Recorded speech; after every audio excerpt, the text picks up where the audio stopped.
नमस्कार। बुलेटिन में आप सभी का स्वागत है। मैं हूं प्रगति पचोली। चलिए खबरों का सिलसिला शुरू करते हैं। बीजेपी ने सत्ता हासिल करके प्री एग्जाम तो पास कर लिया है, फाइनल अभी बाकी है, क्योंकि इसके लिए सरकार को जनता की उम्मीदों पर खरा उतरना होगा। आइए आपको दिखाते हैं कि नई सरकार पर क्या कुछ कहना है आम लोगों का। सरकार बनाना एक मुश्किल काम है, मगर इससे भी ज्यादा मुश्किल काम है जनता की उम्मीदों पर खरा उतरना। क्योंकि आज की बात की जाए तो जनता सरकार से जवाब मांगने में जरा भी नहीं हिचकिचाती।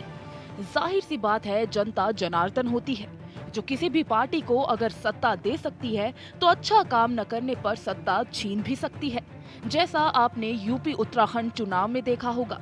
इसलिए अब नेताओं को जनता की उम्मीदों पर खरा उतरना होगा, क्योंकि जनता अब ज्यादा मांग कर रही है, या यूं भी कह सकते हैं कि जनता मांगे मोर। केंद्र में बीजेपी है और आपकी यहाँ पर भी बीजेपी है। हर ज़्यादातर स्टेट में 58% बीजेपी हो गई पूरे इंडिया में। तो अब उनको कोई रोक टोक तो है नहीं, जो करना चाहें और जिस तरीके से करना चाहें वो कर सकते हैं। तो अब जनता की एक्सपेक्टेशन भी बढ़ चुकी है, क्योंकि उनको अब जो जैसा वो डेवलपमेंट करना चाहते हैं वैसा ही कर सकते हैं। सर अब तो ऐसा कि काम तो अब तो होंगे ही, सारे काम होंगे। अब तो केंद्र में भी है, यूपी में भी है, उत्तराखंड में भी है। अपूर्ण बहुमत से आ गई है अब ये। पूर्ण बहुमत से तो आगे ही नहीं, जिम्मेदारी ज्यादा बढ़ गई है। जिम्मेदारी बढ़ गई है। अब ये तो कमान तो उनके हाथ में है, मोदी जी के। लेकिन अब सब काम, यानी जो रुके हुए काम है सब होंगे। अगर ये दे रहे वोट दे रही है जनता, तो जनता की उम्मीदें डेफिनेटली ज़्यादा है, और जनता ने उनको चुन के दिया है तो उम्मीदें उनकी ज़्यादा है उनसे, तो उनको ज़्यादा काम करना ही पड़ेगा, खरा उतरना पड़ेगा। एग्जैक्टली। वहीं विकास के तमाम मुद्दों पर बीजेपी का कहना है कि विजन डॉक्यूमेंट जो हमारी पार्टी ने पेश किया है, बिल्कुल उसी को ध्यान में रखकर तमाम काम किए जाएंगे, चाहे वो गैरसैंण को गर्मियों में राजधानी बनाने का मुद्दा हो या फिर कुछ और। साथ ही कांग्रेस ने बीजेपी पर कटाक्ष भी किया है। कांग्रेस का कहना है कि बीजेपी जनता से महज लुभावने वादे करती आई है। देखिए, भारतीय जनता पार्टी ने जो भी अपना विजन डॉक्यूमेंट रखा है वो हमारा असली दस्तावेज है, और उस विजन डॉक्यूमेंट को हमने सार्वजनिक रूप से घोषित किया था, और उसके आधार पर भारतीय जनता पार्टी पूरे 5 साल के भीतर उस विजन डॉक्यूमेंट के आधार पर काम करेगी, और प्रदेश की जितनी भी समस्याएं हैं उन सबका निराकरण करने का जो हमने संकल्प लिया है, और उसके आधार पर प्रत्येक क्षेत्र में भारतीय जनता पार्टी प्रभावी निर्णय लेगी। देखिए, इन्होंने इस प्रदेश के अंदर बहुत सारे लुभाने जो इन्होंने वायदे किए थे। इन्होंने कहा था सत्र जो है हमारा पहला सत्र गैरसैंण में चलेगा। अब इनके बयानात ये पलट रहे हैं। तो इनका तो ये कल्चर है, नेचर है। ये कहते कुछ और हैं, करते कुछ और हैं। अब चूँकि अभी बहुत सारी चीज़ें कहना जल्दबाजी होगा। जब कोई राजनीतिक दल विपक्ष में होता है तो जोर शोर से जनता की बात करता है, मगर सत्ता में आते ही खुद ब खुद तेवर ठंडे पड़ जाते हैं। अब देखना ये होगा कि क्या बीजेपी सत्ता में बैठकर उसी तरह जनता की आवाज बनेगी जैसे वो विपक्ष में बैठकर किया करती है। HNN 24x7 के लिए मयूर उपाध्याय के साथ अस्करी जाफरी की रिपोर्ट।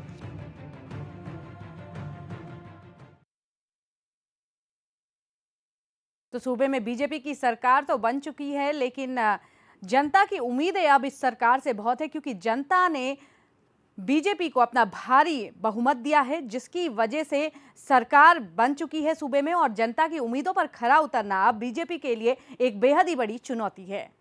चलिए, इस खबर पर ज्यादा जानकारी के लिए हमारे साथ हमारे संवाददाता तारिक अंसारी जुड़े हैं। तारिक, आपसे जानना चाहूंगी कि जनता को अब कई उम्मीदें हैं बीजेपी की सरकार से, क्या कुछ उम्मीदें हैं जनता की?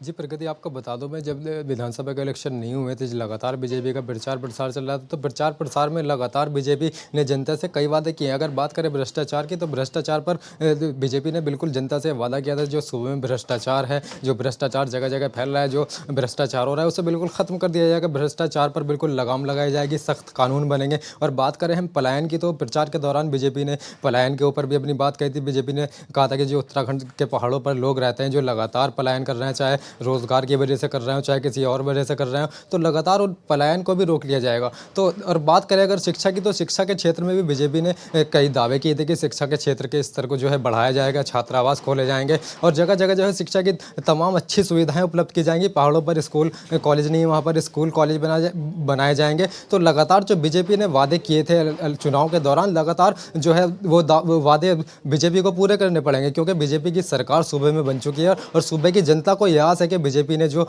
विधानसभा चुनाव के दौरान जो वादे किए थे वो बीजेपी पूरे करेगी। तो जनता कहीं ना कहीं ये अपनी नज़र जमाए बैठी है कि बीजेपी आखिर कैसे वो जो वादे किए हैं वो कैसे पूरा करती है प्रगति। जी इसके अलावा भी कई उम्मीदें हैं जनता की। अगर हम गैरसैंण को राजधानी बनाने की बात करें तो ये भी एक जनता के बीच काफ़ी अहम मुद्दा है। जनता भी चाहती है कि पहाड़ी प्रदेश उत्तराखंड की स्थायी राजधानी के तौर पर गैरसैंण को ही स्थायी राजधानी का दर्जा दिया जाए। तो ये किस तरीके से अब बीजेपी सरकार इसे पूरा करेगी, क्योंकि ये भी किसी चुनौती से कम नहीं है। जी बिल्कुल प्रगति, लगातार गैरसैंण राजधानी बनाने को लेकर मुद्दा लगातार उठता जा रहा है। बीजेपी ने इस चीज़ पर भी जो है वादा किया था कि जो गैरसैंण है वो स्थायी राजधानी बनाई जाएगी, शीतकालीन राजधानी बनाई जाएगी। तो बीजेपी के ये भी मुद्दा था कि गैरसैंण को आखिर राजधानी बनाना है। तो देखने वाली बिल्कुल प्रगति बात यही है, जो राजधानी वाला मुद्दा था बीजेपी उसे कैसा पूरा करते हैं और विपक्ष का इस पर आखिर क्या प्रतिक्रिया विपक्ष अपनी देता है। तो गैरसैंण का मुद्दा भी कहीं ना कहीं बीजेपी लेकर चल रही है और देखने वाली बात यह होगी कि गैरसैंण का जो मुद्दा है वो बीजेपी कहाँ तक पूरा करती है। और बात करें हम प्रगति स्वास्थ्य विभाग की, तो स्वास्थ्य सेवाओं के बारे में भी जो है बीजेपी ने जो है कई वादे किए हैं। बीजेपी ने जो मैनिफेस्टो था बीजेपी का उसमें लगातार स्वास्थ्य को लेकर भी कई वादे किए गए थे। बीजेपी की तरफ नेताओं द्वारा कहा गया था कि जो पहाड़ों पर लोग नहीं, जो डॉक्टर नहीं चढ़ पाते हैं, पहाड़ पर जो लोग रह रहे हैं उन्हें पूरी तरीके से चिकित्सक सुविधाएं नहीं मिल पा रही हैं। तो पहाड़ों पर कहीं ना कहीं डॉक्टर नहीं चढ़ते हैं, तो उस पर भी पूरा ध्यान दिया जाएगा। और मशीनें जो सरकारी अस्पतालों में जो ख़राब पड़ी हैं, लोग जो है वहाँ पर जो है आते हैं और लंबी लंबी कतारों में लगते हैं, डॉक्टर नहीं है। तो उनको जो है बिल्कुल पूरी सुविधाएं स्वास्थ्य विभाग की तरफ से भी दी जाएंगी और पूरी सरकार जो है कोशिश करेगी कि लोगों को अच्छे से अच्छा स्वास्थ्य की तरफ से जो है बिल्कुल सुविधाएं दी जाए प्रगति। जी तारिक, आपसे ये भी जानना चाहूंगी कि भारी मतों के साथ जनता ने बीजेपी को सत्ता की चाबी तो सौंप दी है, लेकिन अगर हम सड़क की बात करें तो सूबे में कई गांव, पहाड़ी गांव खासकर अगर हम बात करें तो वहां सड़क तक की व्यवस्था नहीं है, जिसके चलते जैसा कि हम अगर बीमार लोगों की बात करें तो बीमार लोगों को काफ़ी दिक्कत होती है, अस्पतालों तक पहुँचना भी उनके लिए मुश्किल है। तो इसको लेकर सरकार से क्या कुछ उम्मीदें हैं जनता की? प्रगति, कई तरह की इस तरह की खबरें हमारे पास आती है जहां पर पहाड़ों पर सड़कें नहीं है, लोगों को पैदल चलना पड़ता है। और बात करें हम अगर मरीजों की, तो जो सड़कें ना होने की वजह से जो मरीजों को अस्पताल में ले जाया जाता है तो वाहन वहां पर इतने हल्की गति से चलते हैं क्योंकि सड़क ठीक नहीं है। तो लगातार जो है पहाड़ों की सड़कें बिल्कुल ख़राब हो चुकी है। कई मरीज़ अपना जो है दम भी तोड़ चुके हैं, कई मरीज़ वहाँ पर ले जाते वक्त, क्योंकि वक्त पर मरीज़ नहीं पहुँच पाते हैं। तो सड़कों की जो बिल्कुल जर्जर स्थिति पहाड़ों पर है, बिल्कुल यातायात के बिल्कुल साधन नहीं है और यातायात के साधन है तो सड़क ठीक नहीं है। तो बिल्कुल इस मुद्दे, ये भी बहुत बड़ा मुद्दा है पहाड़ों पर सड़कें ना होने का। तो सड़कें कहीं ना कहीं अगर हैं तो जर्जर पड़ी हुई हैं, तो वो भी एक बहुत बड़ा मुद्दा है। सड़कें भी बहुत बड़ा मुद्दा है क्योंकि उन्हें सड़कों को ठीक कराना पड़ेगा सरकार को। पहाड़ पर रह रहे लोगों की ये आस है कि नई सरकार जो है पहाड़ों पर कई सुविधाएं पहुंचाएगी, चाहे सड़क की बात करें, चाहे शिक्षा की बात करें और चाहे स्वास्थ्य की बात करें। तो लगातार जो है लोगों की उम्मीद है कि आने वाली जो ये नई सरकार बनी है बीजेपी की, त्रिवेंद्र सिंह रावत की सरकार, ये सरकार लोगों को काफ़ी जो है सुविधा मुहैया कराएगी प्रगति। जी, अगर हम सूबे के नौनिहालों की बात करें तो अगर शिक्षा व्यवस्था पहाड़ों में काफ़ी लचर है, ये हम सभी जानते हैं। शिक्षकों की कमी है, जो शिक्षा के मंदिर हैं, स्कूल्स हैं, वहाँ की जो बिल्डिंग्स हैं वो भी जर्जर अवस्था में। तो ऐसे में जनता की शिक्षा को लेकर भी कई उम्मीदें होंगी सरकार से।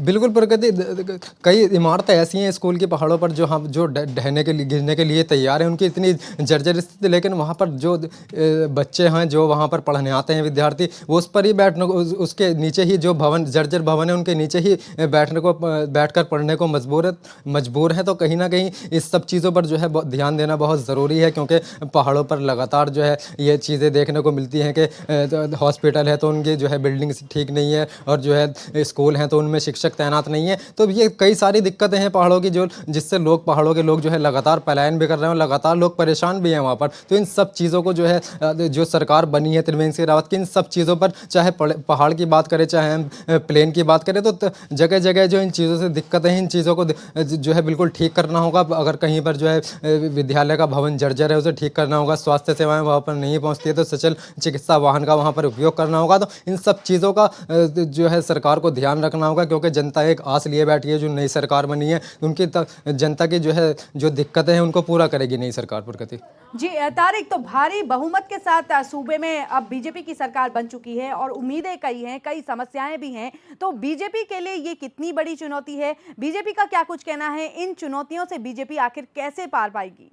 बिल्कुल, बीजेपी के ऊपर कई आरोप भी विपक्षी नेताओं ने अभी से लगाना शुरू कर दिया है, तरह तरह के बयानबाजी कर रहे हैं। लेकिन सरकार के लिए एक बहुत बड़ी चुनौती है कि आखिर इन सब चीज़ों को कैसे देखती है, भ्रष्टाचार कैसे रोकती है, पलायन कैसे रोकती है और क्षेत्र में विकास कैसे करती है। चाहे विकास की बात हम करें, चाहे स्वास्थ्य क्षेत्र का विकास हो, चाहे शिक्षा में जो है शिक्षा के स्कूलों का विकास हो, चाहे और किसी चीज़ का विकास हो, चाहे रोज़गार बढ़ाने के लिए चाहे वो फैक्ट्री लगाने का विकास हो, चाहे किसी भी चीज़ का विकास हो, लेकिन मुद्दा विकास का ही है। तो लगातार बीजेपी सरकार के लिए एक बहुत बड़ी चुनौती है। भ्रष्टाचार को रोकना भी एक बहुत बड़ी चुनौती है, पलायन रोकना भी बहुत बड़ी चुनौती है। तो कहीं ना कहीं अब देखने वाली बात यही होगी प्रगति के जो सरकार नई बनी है बीजेपी की सरकार, त्रिवेंद्र सिंह रावत इसे कैसे जो है रोकेंगे और कैसे इसे रोकते हैं प्रगति।